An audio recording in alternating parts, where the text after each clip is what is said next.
নদীর মাঝি বলে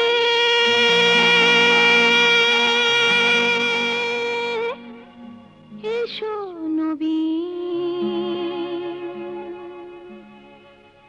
মাঠের কবি বলে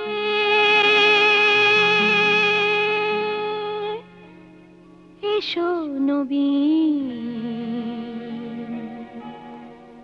দেখেছি দূরে ওই সোনালি দিন, দেখেছি দূরে ওই সোনালি দিন। প্রিয় দর্শক, শুভেচ্ছা সবাইকে, আমন্ত্রণ জানাচ্ছি কৃষি খামার ও উন্নয়নমূলক অনুষ্ঠান পেট্রোক্যাম্প সোনালী দিনে। আজ আমাদের আলোচনার বিষয় বৃক্ষরোপণ কর্মসূচি চাই ডাক পিরিয়ড ভিত্তিক মৌ বৃক্ষ নীতি। আলোচনা আপনাদের সাথে আছে আমি মীর এমদাদ আলী এবং আমাদের স্টুডিওতে উপস্থিত রয়েছেন ডক্টর মোহাম্মদ মনিরুল ইসলাম, উপপরিচালক, পল্লী উন্নয়ন একাডেমি, বগুড়া, এবং তার ডান পাশে রয়েছেন মোহাম্মদ মুসাত্তেক হোসেন, সাধারণ সম্পাদক, বাংলাদেশ মৌ চাষী সোসাইটি, এবং আমার বাম পাশে রয়েছেন মোহাম্মদ আব্দুল আলিম ভূঁইয়া, মৌ চাষ বিশেষজ্ঞ, পল্লী উন্নয়ন একাডেমি, বগুড়া। আপনাদেরকে স্বাগত আমাদের স্টুডিওতে। আমরা যতদূর জানি যে বিভিন্ন গবেষণা থেকে আমরা দেখেছি যে 1970 সাল থেকে 2024 সাল পর্যন্ত আমাদের বাংলাদেশের যে সমস্ত সংরক্ষিত বনাঞ্চল রয়েছে, এই যে বনের যে আচ্ছাদন, সেটা আমরা দেখছি ক্রমান্বয়ে সেই মানে অঞ্চল ভেদে 13 থেকে প্রায় 39% কমে গিয়েছে। এটা একটা খুব উদ্বেগের বিষয়। তো সেইখান থেকে সরকার কিন্তু আমরা দেখছি যে প্রায় 25 কোটি বৃক্ষরোপণের যে একটা কর্মসূচি নিয়েছে, আমরা এটাকে সাধুবাদ জানাচ্ছি। কিন্তু প্রশ্ন হলো যে এই বৃক্ষরোপণ কর্মসূচিকে সফল করতে হলে পারে আমাদের যে সমস্ত বিষয়গুলি গুরুত্ব দেওয়া দরকার, তার মধ্যে উল্লেখযোগ্য হচ্ছে যে আমাদের যে সমস্ত বাণিজ্যিক গুরুত্ব রয়েছে যে সমস্ত বিষয়ের, যেমন আমরা যদি বলি যে আমাদের মৌচাষ যে হচ্ছে আমাদের বাংলাদেশে, এটা যেমন একটা বাণিজ্যিক গুরুত্ব রয়েছে। আমাদের যে নারকেল রয়েছে আমাদের বাংলাদেশে, তারও একটা বাণিজ্যিক গুরুত্ব রয়েছে। কারণ আমরা জানি যে বাংলাদেশে প্রায় আমাদের সারা দেশে এখনও 40 কোটির মতন নারকেল রোপণ করার সুযোগ রয়েছে, কিন্তু আমাদের যে নারকেল উৎপাদন হচ্ছে, আমাদের চাহিদা রয়েছে প্রায় 35 কোটি নারকেলের, আমাদের তার বিপরীতে উৎপাদন করছি 10 কোটি নারকেল। তাহলে পরে আমাদের এখানেও ঘাটতি রয়ে গেছে।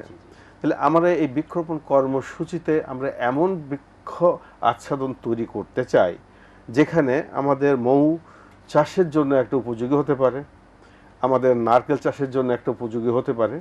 সেই বিষয়গুলিকে যদি গুরুত্ব দিয়ে সরকার বিবেচনায় আনে, তাহলে পরে আমাদের এইটাকে হয়তো সফল হতে পারে এই কর্মসূচি।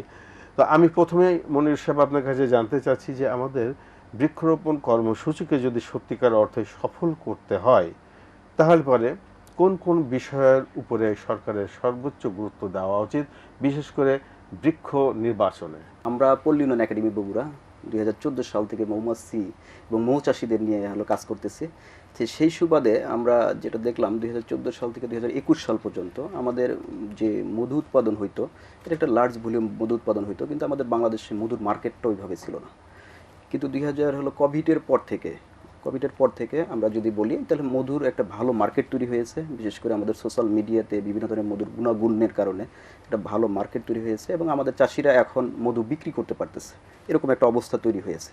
কিন্তু আমাদের এই যে 25 কোটি যে বৃক্ষরোপণ, এই বৃক্ষরোপণ অবশ্যই হলো যে সেটা সৌন্দর্য বর্ধন বা আমরা যদি বলি যে সবুজ বনায়ন বা সবুজ পরিবেশ তৈরির জন্য যে উদ্দেশ্য, সেটা তো অবশ্যই হওয়া উচিত। কিন্তু আমাদের এই মৌচাষীদের আমরা একটা বড় সমস্যা আমরা গবেষণা করে খুঁজে পেলাম যে তাদের যে হলো আমরা বলি যে হলো নভেম্বর থেকে মার্চ পর্যন্ত এই যে সময়টা, এই সময়টাতে আমরা বিভিন্ন ধরনের ফুলের থেকে আমরা হলো যে বলি নেকটার বা পুষ্প রস আমরা পাই। বিশেষ করে যদি আমরা বলি যে প্রথমের দিকে আমরা হলো পাই হলো সরিষা থেকে আমরা হলো যে মৌমাছির বড় রকমের একটা আমরা মধু সংগ্রহ করতে পারি। সরিষার পরে আমাদের যে মৌমাছিগুলো আছে, এগুলো হলো যে মূলত আমরা কালোজিরার মাঠে, বিশেষ করে শরীয়তপুর অঞ্চলে কালোজিরার মাঠে আমরা নিয়ে যাই, সেখানে হয়তো আমরা কিছুদিন পাই। তারপরে হলো যে আমরা ফিরে আসি হলো দিনাজপুর এবং পাবনা, এই অঞ্চলগুলোতে আমরা হলো পাই হলো লিচু ফুলের মধু। এই লিচু ফুল শেষ হওয়ার পরে আমাদের যারা মৌচাষী আছে, এটা মূলত হলো যে এটাকে আমরা বলি ভ্রাম্যমাণ মৌচাষ বা হলো মাইগ্রেশন এপিকালচার, অর্থাৎ হলো যে আমাদের যারা মৌচাষী আছে যেখানে ফুল আছে সেখানেই তারা যায়। পরবর্তীতে আমাদের মৌচাষীরা যায় হলো ঠাকুরগাঁও অঞ্চলে মিষ্টি কুমড়া, ওইখানে হলো যে আমরা কিছু মধু পাই, কিন্তু হলো যে মূলত আমাদের মৌমাছিগুলো সার্ভাইভ করে। খুব অল্প সময়ের জন্য আমরা মধুর জন্য যে পোলেন এবং নেকটার পাওয়ার কথা সেটা অল্প সময়ের জন্য পাচ্ছি। তার মানে আমাদের এর পরবর্তী যে সময়টা থাকছে সেই সময়টা আমাদের জন্য আর মৌমাছির জন্য তেমন কোনো মধু থাকছে না। আমি মোসাদ্দেক সাহেবের কাছে একটু জানতে চাচ্ছি, এই যে পরবর্তীতে আবার সে নভেম্বর পর্যন্ত প্রায় 8 মাস হয়ে যায়, এই 8 মাস আমরা যতদূর জানি যে আমাদের মৌচাষীরা সাধারণত চিনি পানির যে সিরাপ খাওয়িয়ে মৌমাছিগুলো বাঁচিয়ে রাখে। তো এই বাঁচিয়ে রাখে, এটা ওদের যেমন খরচ হচ্ছে, তাতে করে আমাদের যে মৌ শ্রমিক যারা, রানী যেটা, তাদের প্রজনন ক্ষমতা কমে যাচ্ছে, মধু সংগ্রহের ক্ষমতা কমে যাচ্ছে। তো এই সময়গুলির জন্য আপনারা কি চিন্তা করছেন বা আপনাদের গবেষণায় কি বলছে, কি করলে ভালো, কি ধরনের বৃক্ষ দরকার এই সময়? এপ্রিলের শেষের দিক থেকে নভেম্বর পর্যন্ত এই সময়টা বাংলাদেশের ডার্ক পিরিয়ড মৌমাছির জন্য, এবং এই সময় এই যে ডার্ক পিরিয়ড, আমি একটু ডার্ক পিরিয়ডটা একটু কি ব্যাখ্যা করে নেবেন আগে, এটা কি বিষয়টা কি? মৌমাছির যে তার যে দুটো জিনিস তার জন্য খুব গুরুত্বপূর্ণ, একটি হলো নেকটার, অ্যান্টোমোলজি বা আমাদের যে মৌচাষ বিদ্যা আছে সেখানে নেকটার হলো খুবই গুরুত্বপূর্ণ মৌ কলোনির জন্য, যেখান থেকে মৌমাছি তার খাবারটি সংগ্রহ করে। আরেকটি খুবই গুরুত্বপূর্ণ বিষয় হচ্ছে সেটা হলো পরাগরেণু বা পলেন। এই দুটো হচ্ছে মৌমাছি তার অত্যাবশ্যকীয় উপাদান, যেটি তাকে বাঁচিয়ে রাখে তার কলোনিকে তার প্রজন্ম তৈরি করার ক্ষেত্রে এবং সেটিকে আরো বেশি স্ট্রং করার জন্য, সেই ক্ষেত্রে এটা কাজে লাগে। তো এই জিনিসগুলো, এই দুটোর মধ্যে যখন কোনো একটি বা দুটি যখন থাকে না প্রকৃতিতে, তখন সেই সময়টিকে আমরা ডার্ক পিরিয়ড বলি। বাংলাদেশ সরকার 25 কোটি উদ্ভিদ লাগাচ্ছে, সেখানে যদি আমরা এই মৌ উদ্ভিদ অর্থাৎ বি প্লান্টগুলোকে যদি ইমপ্লিমেন্ট করতে পারি, তাহলে দেখা যাবে যে বাংলাদেশে যে ডার্ক পিরিয়ডটা আছে এটি আসলে অনেকাংশই কমিয়ে আনা সম্ভব, এবং এটি মধু উৎপাদনমুখী কার্যক্রমে আমরা আরো কয়েক মাস যুক্ত করতে পারি। ফলে এই ডার্ক পিরিয়ডটা যেমন কমে যাবে এবং আমাদের মৌ চাষিদের যে অতিরিক্ত খরচ সেটিকে আমরা কমিয়ে আনতে পারবো, এবং মৌমাছি তার টেকসই একটি উন্নয়নের ক্ষেত্রে এবং তার মধু উৎপাদন এবং সেই ক্ষেত্র থেকে আমাদের উৎপাদনমুখী কার্যক্রমকে আরো বেশি সমন্বিত করতে পারবো। এখন আপনি বলেন যে ডার্ক পিরিয়ডে আমরা কি কি জাতীয় বৃক্ষ আমরা রোপণ করতে পারি এই মৌমাছিগুলিকে বাঁচিয়ে রাখার জন্য, ওদেরকে পর্যাপ্ত মধু সরবরাহ করার জন্য, বা আমাদের খামারিরাও যাতে ওই সময় মধুটাও পায় অন্তত পক্ষে? আমাদের প্রকৃতিতে কিছু উদ্ভিদ আছে যেগুলোকে আমরা প্রচুর পরিমাণে ফুল পাই এবং সেখান থেকে মৌমাছিরা নেকটার নিতে পারে, পলেন নিতে পারে। যেমন খুবই উৎকৃষ্ট মানের গাছ হচ্ছে সোনালু, সেখানে প্রচুর পরিমাণে ফুল হয়, সেখানে আমাদের পরাগ থাকে। আমাদের হিজল আছে, সেটি বর্ষায় সার্ভাইভ করতে পারে, এই হিজলের প্রচুর ফুল হয় যেখানে প্রচুর পরিমাণে নেকটার এবং পলেন থাকে। এর বাইরে আমাদের ছাতিম আছে, এগুলো আমাদের দেশীয় উদ্ভিদ। আমাদের ঔষধি যে গাছগুলি আছে, ঔষধি গাছগুলো যেগুলো আছে সেগুলোতে আমরা দেখেছি অর্জুন, আমরা তমালে দেখেছি, আমরা অশোকে দেখেছি, আমরা স্বর্ণচাপায় দেখেছি। এই গাছগুলো কিন্তু আমাদের এই সময়গুলোতে হয় এবং কয়েক মাস ধরে কিন্তু পুষ্পায়ন হয়। তাহলে আপনারা বলতে চাচ্ছেন যে এই গাছগুলো যদি সরকারের এই 25 কোটি বৃক্ষরোপণ কর্মসূচির মধ্যে অন্তর্ভুক্ত করা হয়, তাহলে পরে আমাদের মৌচাষী যারা রয়েছে বা মৌমাছি যে টেকসই একটা অবকাঠামো, মৌ বৃক্ষ একটা অবকাঠামো তৈরি হতে পারে মৌমাছির জন্য, সেটা আমাদের নিশ্চিত হতে পারে এবং ওদের এই যে সিরাপ খাওয়ানো থেকে আমরা রক্ষা পেতে পারি, উৎপাদন খরচ, মধু উৎপাদন খরচ কমে যেতে পারে। আব্দুল আলিম ভূঁইয়া, যে আপনি তো দীর্ঘদিন ধরে দেশে বিদেশে মৌমাছি নিয়ে কাজ করছেন, উনি যে কথাটা বললো আমাদের মোসাদ্দেক সাহেব, এই যে বৃক্ষগুলির কথা বলা হলো, এই বৃক্ষগুলি আমরা আসলে কোথায় লাগাবে সরকার? কোথায় লাগালে পারে, কোন ক্লাস্টারে? মৌমাছির তো আলাদা কোনো ক্লাস্টার হয়তো একটা সময় ছিল, এখন কিন্তু দেখা যাচ্ছে যে সারা বাংলাদেশে কিন্তু এই খামারিরা, মৌচাষীরা ছড়িয়ে পড়েছে এবং সব জায়গায় হচ্ছে। তাহলে এখন এদের জন্য এই যে গাছগুলির কথা বললো, এই ডার্ক পিরিয়ডে যে গাছগুলি উপকারী আসবে মৌমাছির, সেগুলি কিভাবে কোথায় লাগালে ভালো? আপনি প্রথমেই বলছিলেন যে আমাদের দেশে নারিকেল প্রচুর, তো নারিকেল যেহেতু প্রচুর আছে, আমাদের মৌমাছিরও একটা উৎস হলো পুলেন নেকটারের, যদিও মাইনর সোর্স হয়, কিন্তু নারিকেল যদি কোস্টাল বেল্টে প্রচুর হয়, যেমন নোয়াখালী, হাতিয়া, সন্দ্বীপ থেকে আরম্ভ করে পুরোটাই হলো নারিকেল অঞ্চল, তাইলে আমাদের অল্প অল্প হলেও সংখ্যায় বেশি হলে আমাদের পুলেনটা সাপ্লিমেন্ট হয়ে গেল। আর পুলেন নেকটার যদি না থাকে, নেকটারটা হলো চিনির বিকল্প, কিন্তু পুলেনের বিকল্প আমাদের ন্যাচারাল ছাড়া কোনো আর্টিফিশিয়াল যেটা হয় সেটা দিয়ে হয় না। তাহলে পুলেনটাকে আমাদের যদি এই গাছগুলা, মুসাদ্দেক সাহেব যেটা বললেন সেই গাছগুলো তো আছে, এবং এর সাথে ঔষধি গাছগুলো যদি আমরা অ্যাড করি, তারপরে যেটা ফ্রুটস আমাদের, এবং শর্ট টার্ম, মিডিয়াম টার্মের, লং টার্মের যদি আমরা চিন্তা করি, তাইলে এটা বেনিফিটেড মৌমাছি হবে, মৌচাষিও হবে, এবং আমাদের ফার্মারও সে উদ্বুদ্ধ হবে। শুধু টিম্বার লাগাইলে তো সে রাজি হবে না। তাইলে আমাদেরকে এই যদি এই একটা ক্যালেন্ডার যদি ক্লাস্টার ভিত্তিতে রেল লাইনের ধারে, ফেলো ল্যান্ডে এরকমভাবে যদি সুপারি রাস্তার দুই পাশে লাগালে সৌন্দর্য বৃদ্ধি হবে। সুপারি পাইলো, পুলের নেকটার হলো, নারিকেল যদি কোস্টাল বেল্টে করি, সূর্যমুখী একটা ব্যাপক চাহিদা আমাদের আছে। আমাদের কোস্টাল বেল্টে সূর্যমুখী প্রচুর হতে পারে, সেইটা আমাদের। আর আমি যেটা বলছিলাম যে পুলেনটা এই জন্য দরকার ব্রুড রিয়ারিং এর জন্য। যদি ব্রুড রিয়ারিং, ডিম যদি না পারে লার্ভা হবে না, লার্ভা না হলে পিউপা হবে না, পিউপা হলে পূর্ণাঙ্গ মৌমাছি হবে না। মৌমাছিকে যদি আমি পৃথিবীতে 4 বছর না রাখি, পৃথিবী যুদ্ধ করা লাগে, এমনি মারা যাবে, কারণ পলিনেশন হবে না, খাদ্যের সংকট হবে, তখন আমরা মারা যাব। এই জন্যই তাদেরকে বাঁচিয়ে রাখতে হবে। ইংল্যান্ডে একটা আইন করছে যে 5 মিটার বিল্ডিং হলে একটা বি ব্রিক্স করতে হবে। কেন? তারা ফিউচার জেনারেশনের জন্য চিন্তা করে, যদি মৌমাছি থাকে পলিনেশন হবে, পুষ্টি হবে। ওকে, অনেক ধন্যবাদ। আমরা মনির ইসলাম সাহেব আপনার কাছে একটু, আপনারা কি সেখানে যদি অন্তর্ভুক্ত হন, সম্পৃক্ত হন এই বৃক্ষরোপণ কর্মসূচির সাথে, তাহলে কি আমাদের এই যে মৌমাছি ক্লাস্টারকে বা মৌ বৃক্ষরোপণের কিছু সহায়ক হয় কিনা, এই বিষয়টা একটু জানবো।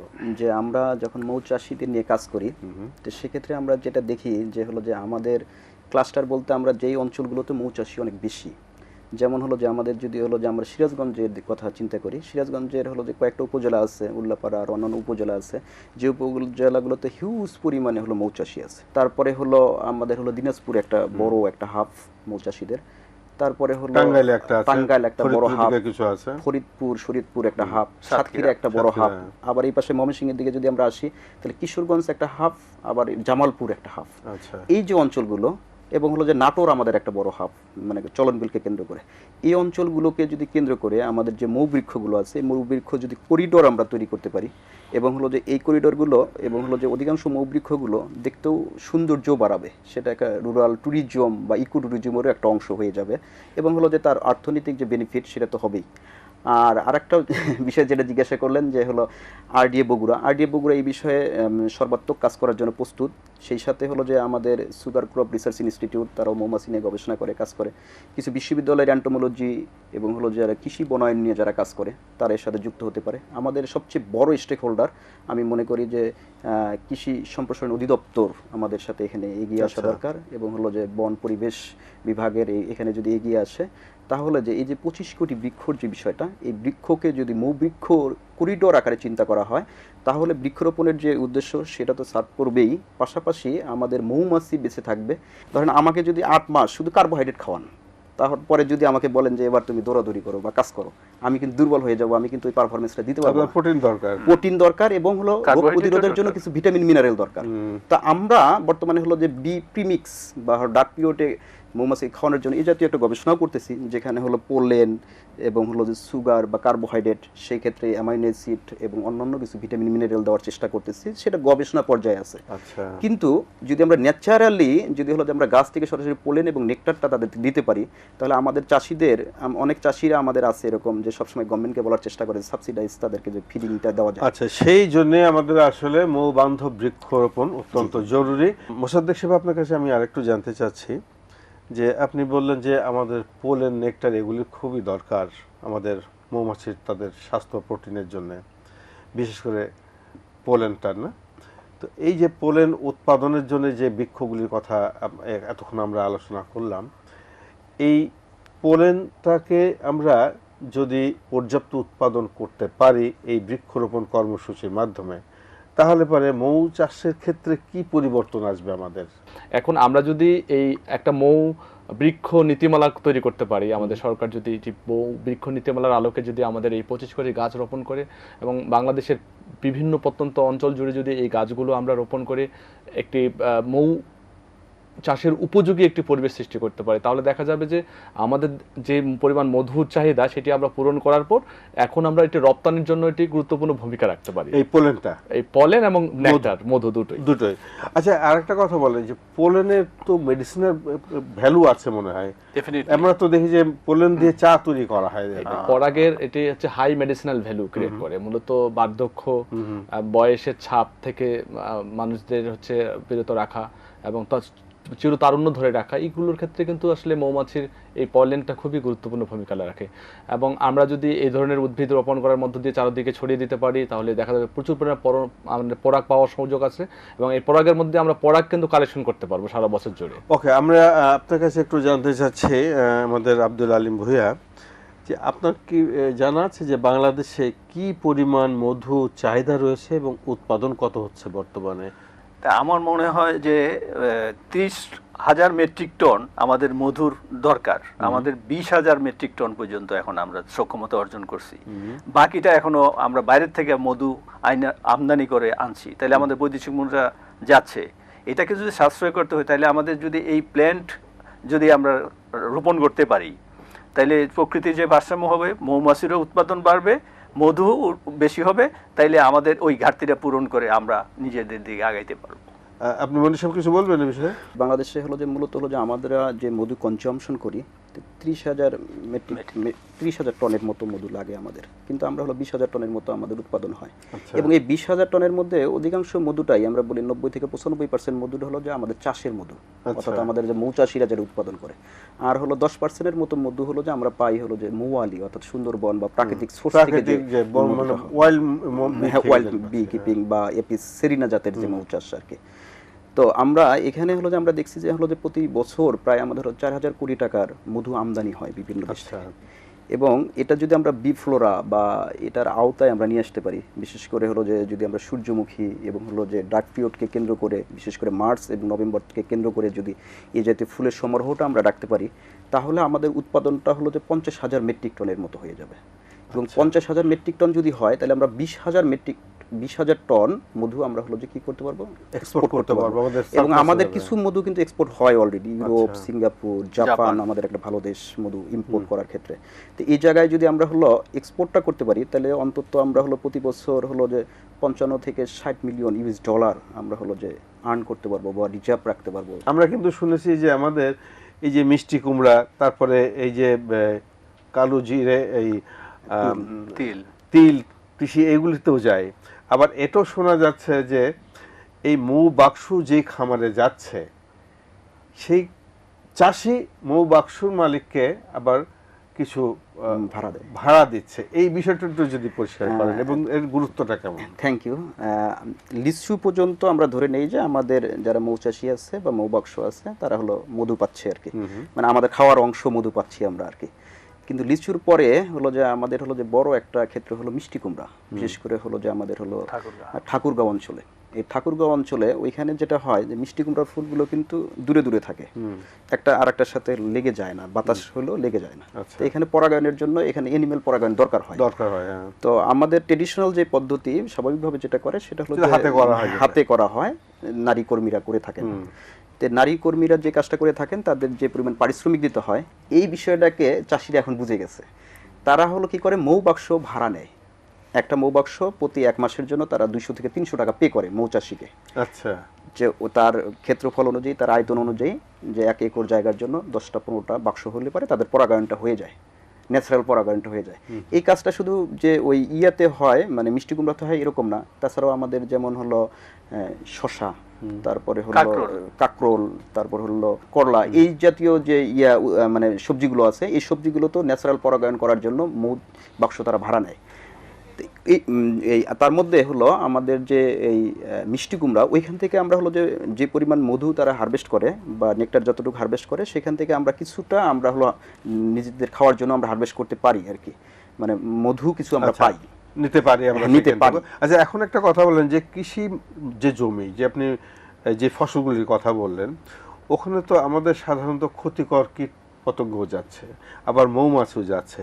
এই মৌমাছি যাওয়ার সাথে ক্ষতিকর কীট পতঙ্গের কোনো কলিশন হচ্ছে কিনা, আমরা কোনো বেনিফিট পাচ্ছি কিনা সেখান থেকে? খুবই চমৎকার একটা কথা বলেছেন।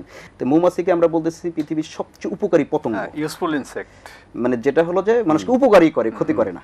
তো মৌমাছি যখন হলো যে খুব বেশি পরিমাণে থাকে, তারা যখন পলিনেশনের কাজটা করে, যারা নেকটার নেয় বা পলিন নেওয়ার চেষ্টা করে, তখন হলো অন্যান্য যে কীটগুলো আছে বা পোকামাকড় যেটা বলছি আমরা, যে এটা হলো যে ন্যাচারালি তারা হলো তার কাছে আসতে পারে না। আচ্ছা, তারা ভয় পায় বা সংখ্যা বেশি থাকলে তারা আসে না।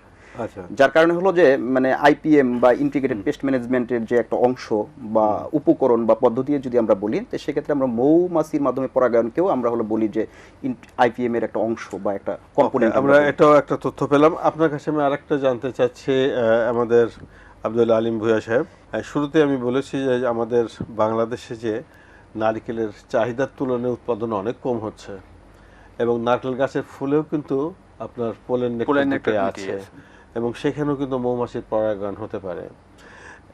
সেই ক্ষেত্রে আমাদের সারা বাংলাদেশে যে পরিমাণ নারকেলের গাছ রয়েছে সেখানে আরও প্রায় 40 কোটির মতন গাছ লাগানো সম্ভব, সরকার বিভিন্ন তথ্য বলছে।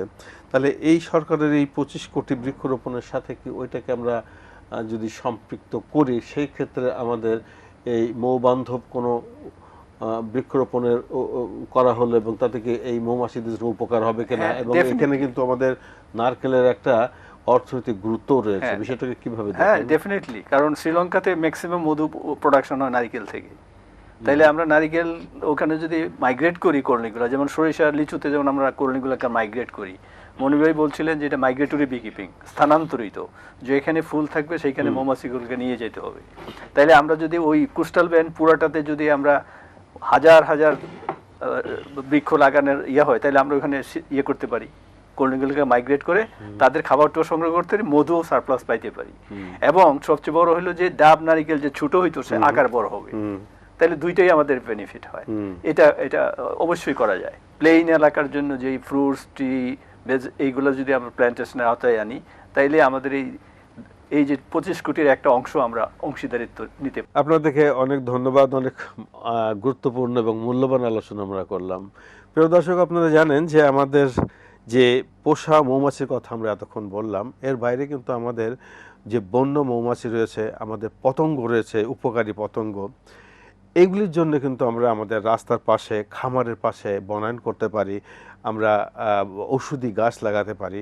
আমাদের শহর অঞ্চলে যে পার্কগুলি রয়েছে সেখানে কিন্তু আমরা এই মৌমাছি বান্ধব গাছ লাগাতে পারি। আমাদের যে বিল্ডিংগুলি রয়েছে সেই বিল্ডিংয়ের ছাদে কিন্তু যে আমরা ছাদ বাগান করছি সেখানেও কিন্তু আমরা নির্বাচন করতে পারি মৌমাছি বান্ধব যে গাছ সেগুলোকে।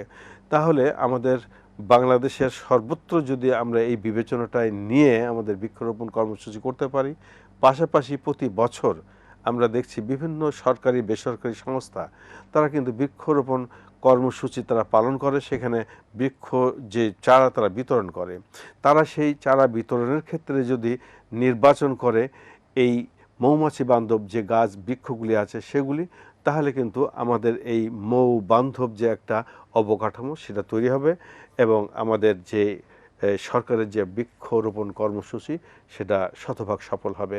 আপনারা দেখছিলেন কৃষি, খামার ও উন্নয়নমূলক অনুষ্ঠান পেট্রোক্যাম্প সোনালী দিন। আজ এই পর্যন্ত, আগামী অনুষ্ঠানে আবার দেখা হবে। সে পর্যন্ত ভালো থাকুন, সুস্থ থাকুন। আল্লাহ হাফেজ।